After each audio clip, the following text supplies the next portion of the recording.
காட்டில் கணேஷும் வசந்தும் அந்த ரூம்குள்ளே போகும்போது பெட்டு மேலே செல்வரங்கம் உட்காந்து எதையோ சாப்பிட்டுட்டு இருந்தாருன்னு பார்த்துருந்தோம். இறந்து போய் டெட் பாடியாக இருந்தவர் எப்படி உயிரோடு வந்து சாப்பிட்டுட்டு இருக்க முடியும்? தெரிஞ்சுக்கணும்ல, வாங்க தொடர்ந்து பார்க்கலாம். பக்கத்தில் போயிட்டே இருக்காங்க ரெண்டு பேரும். அவரை பார்த்துட்டு அவர் ரொம்ப நிதானமாக உட்காந்து அதை சாப்பிட்டுட்டே இருக்காரு, இவங்க வரதை கவனிக்காமல். உடனே வசந்த் இருந்துட்டு சொல்கிறாரு, பாஸ் உயிர் இருக்குது அப்படின்னு சொல்லவுமே இவங்க ரெண்டு பேரும் பக்கத்தில் போய் நிற்கிறாங்க. அவர் திரும்பி கூட பார்க்காம, அங்குஷ்டாபி யாமி படிச்சிருக்கியா அப்படின்னு கேட்குறாரு. ரெண்டு பேரும் ஒருத்தரை பார்த்துட்டே இருக்க, நீ தானே கணேஷ், புக்கு பார்த்தேன் நல்லா இருந்துச்சு அப்படின்னு சொல்ல, சார் படிக்கலை, நீங்கள் தானே படுத்து டெட் பாடியாக இருந்தீங்க, அப்படியே உறைஞ்சு போன மாதிரி இருந்தீங்களே அப்படின்னோடனே சமாதி நிலையில் இருந்தேன்னு அவர் சொல்கிறாரு.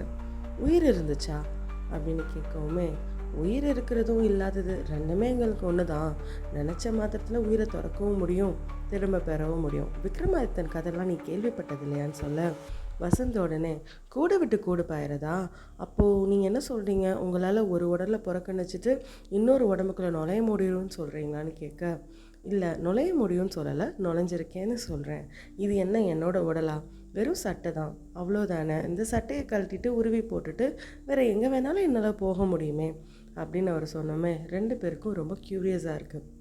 எங்கே போயிருந்தீங்க, திடுத்துப்புன்னு உங்களை காணலையே, வெளத்து போச்சு அப்படின்னு சொன்னேன். அதான் சொன்னேனே, தோட்டத்தில் இருந்தேன், உங்களை கூட பார்த்தேனே, மொட்டை மாடியில் பார்த்தேன் அப்படின்னு சொல்லிக்கிட்டே அவங்க பக்கம் திரும்பி பார்த்துட்டு உட்காருங்க அப்படின்னு சொல்கிறாரு.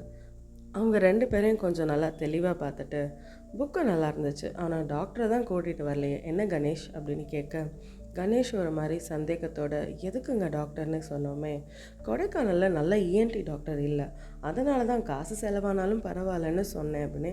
காசுக்காக இல்லைங்க, ப்ராக்டிஸை விட்டுட்டு 3 நாள் வரதுன்னா எந்த டாக்டரும் வரமாட்டாங்க, நீங்கள் தான் நல்ல டாக்டர் கேட்டிருந்தீங்களே அப்படின்னு சொல்லுவோமே.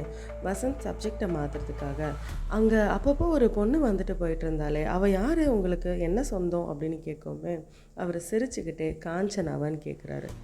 ஆனால் நீங்கள் ஏன் சிரிக்கிறீங்கன்னு ஆச்சரியத்தோடு ரெண்டு பேரும் அவங்கள பார்க்க, காஞ்சனாவும் நான் தான் காஞ்சனான்னு சொல்கிறாரு. அது என்னங்க உங்களோட புனை பெயரா, கொஞ்சம் விளக்கமாக சொல்லுங்கன்னு சொன்னோன்னே, ஹோட்டலில் போய் யோசிச்சு பாருங்கள், விளக்கமாக சொல்கிறதுக்கு இன்னும் நேரம் வரப்போ ஒரு பெரிய ப்ரெஸ் கான்ஃபரன்ஸே வச்சு சொல்லிடுறேன் அப்படின்னு சொல்லவுமே, வசந்த் இருந்துட்டு, boss he is some kind of a nut கேஸ்ன்னு சொல்லவுமே, வா வசந்த் போகலான்னு கணேஷும் வசந்தும் அங்கேருந்து கிளம்புறாங்க. திரும்ப போகும்போது அந்த மல்லிகை பந்தலுக்குள்ளே கணேஷ் ஒரு யோசனையோட நடந்து போயிட்டுருக்காங்க. அது எப்படி பாஸ், உடம்பா கடந்தவர், அதுவும் பச்சையால் இருந்தார், எப்படி சாத்தியம் அப்படின்னோடனே கணேஷ் சொல்கிறாரு, எதுக்கெனவோ அது ஒரு மலையாள வைத்தியம்னு தோணுது, அவங்க தான் இப்படி உடம்பு பூரா ஏதாச்சும் மண் எடுத்து பூசிப்பாங்கன்னு நான் கேள்விப்பட்டிருக்கேன் அப்படின்னு சொல்லிட்டு ரெண்டு பேரும் பேசிட்டு நடந்து போயிட்டுருக்காங்க. அந்த பூப்பந்தலை கடந்து போய்கிட்டு இருக்கும்போது அங்கே ஒரு மாதிரியான பிஸ் பிஸ்ன்னு சவுண்டு கேட்குது. என்னடான்னு ரெண்டு பேரும் திரும்பி பார்த்தா அங்கே காஞ்சனா நின்றுக்கிட்டு இருக்காங்க.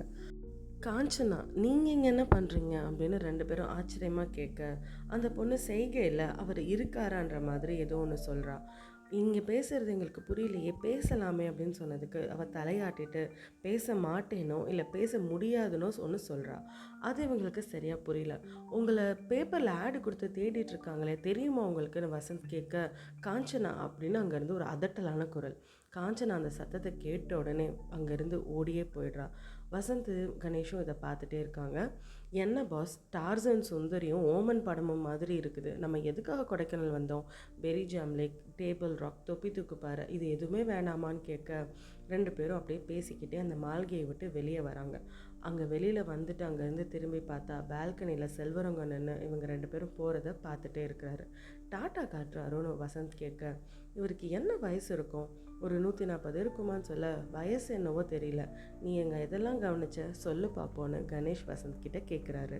ஏதோ இந்தியன் மெடிசனல் ஆராய்ச்சி பண்ணுறாரு. ஆமாம் எதுக்கு வசந்த், எதில் ஆராய்ச்சி பண்ணுறாருன்னு கரெக்டாக சொல்லணும்னே, லாஞ்சிட்டிவிட்டி, அதாவது உயிர் வாழ்நாட்களை நீடிப்பது, அதை பற்றி தானே.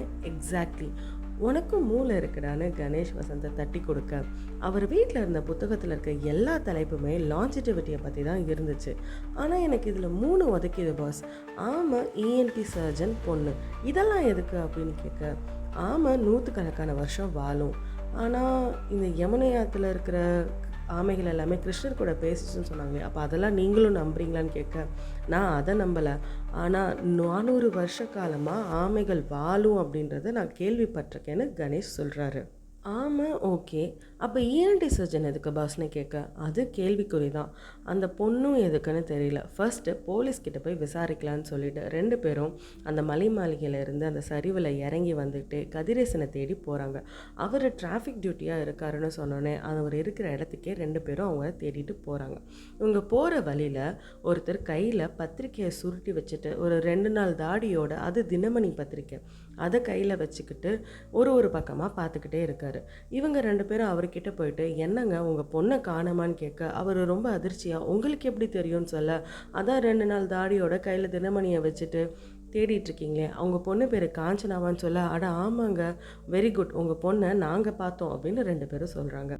அப்படியா, எதுவும் சேதம் இல்லைங்க, நல்லா இருக்காதானே, பாவி பொண்ணு வீட்டில் கல்யாணத்துக்கு இஷ்டம் இல்லைன்னு சொல்லியிருந்துருக்கலாம், சொல்லாமலே இப்படி ஓடி வந்துட்டா அப்படின்னு சொல்லவுமே, என்ன சொல்கிறீங்க, கல்யாணம்னு சொல்லிட்டு ஓடி வந்துட்டாங்களா, இந்த காலத்தில் பொண்ணுங்கள்லாம் அப்படி தான் சார் இருக்காங்க, ஆனால் அவனை வீட்டை விட்டு ஓடிடுறாங்கன்னு வசந்த் சொல்ல, வசந்த் அமைதியாருன்னு சொல்லிட்டு, தாமோதரன் சார் தானே நீங்கள் அப்படின்னு கேட்குமே, பேரெல்லாம் எப்படிங்க நான் சொல்லாமலே தெரியுதுன்னு சொல்லவுமே, அது நாங்கள் பேப்பரில் பார்த்தோம், உங்கள் பொண்ணு இங்கே ஒரு இடத்துல இருக்கிறா, நாங்கள் அவளை பார்த்துருக்கோம், அவங்க வீட்டை விட்டு ஓடி வந்துட்டாங்களா, ஏதாவது காரணம் சொன்னாங்களான்னு சொல்லவுமே, இல்லைங்க, இந்த ஒரு லெட்ரு மட்டும்தான் அவளோட பெட்டுக்கு கீழே இருந்துச்சு, அதை பார்த்துட்டு தான் நான் இங்கே தேடிட்டு வந்தேன் அப்படின்னு அவர் சொல்ல, அந்த லெட்டரை வாங்கி பார்க்குறாங்க. அதில் short term assistant for longevity research needed, attractive salary, contact Selvarangam மலை மாளிகை.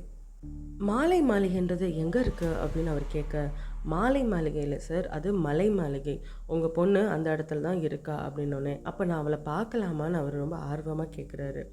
இல்லை, உங்கள் பொண்ணு அங்கே பார்க்க முடியுமான்னு எனக்கு தெரியல, ஆனால் எனக்கு ஒரு சந்தேகம், உங்கள் பொண்ணு ஊமையா அப்படின்னு கேட்குமே, இல்லையே, ஏன், நல்லா பேசுவா, 4 போட்டால் நல்லா பேசுவா அப்படின்னு அவர் சொல்ல, இல்லையே அவங்க பேசி நாங்கள் கேட்டதே இல்லையேன்னு சொல்லிட்டு 2 பேரும் ஒருத்தருக்கு ஒருத்தர் பார்த்துக்கிறாங்க.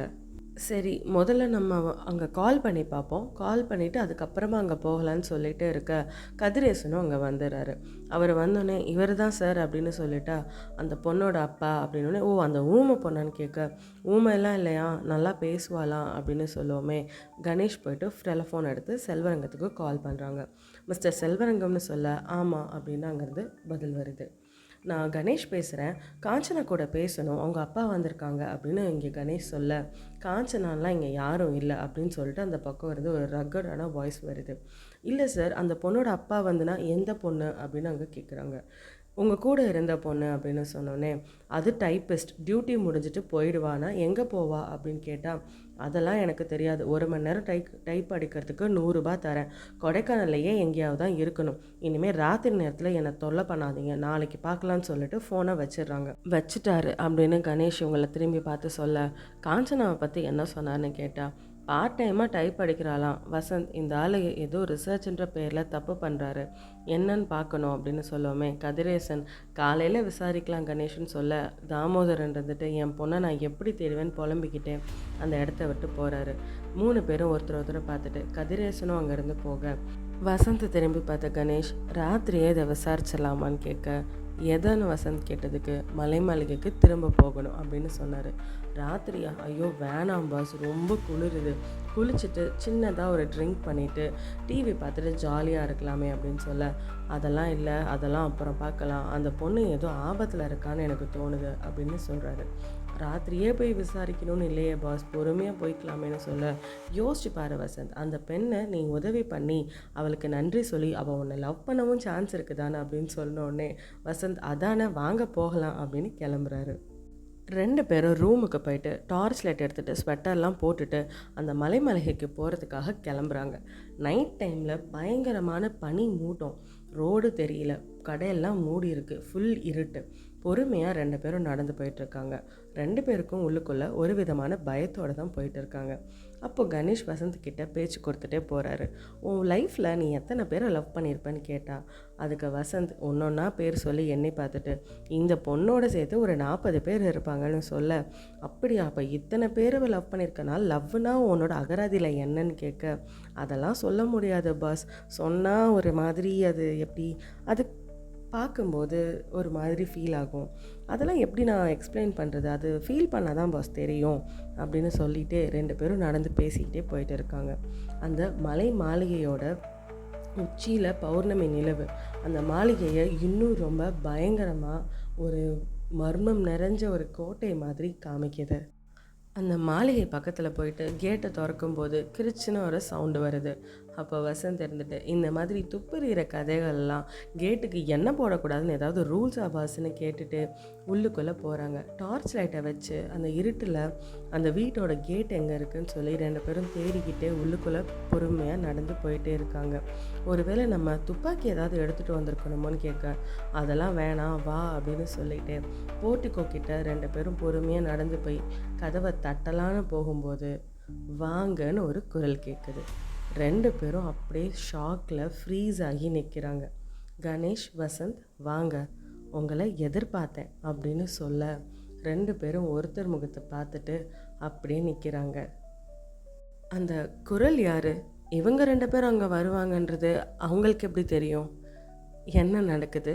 இதுக்கப்புறம் இன்னும் என்னென்ன மர்மங்களை நம்ம பார்க்க போகிறோன்றத அடுத்த பாட்டில் பார்க்கலாம்.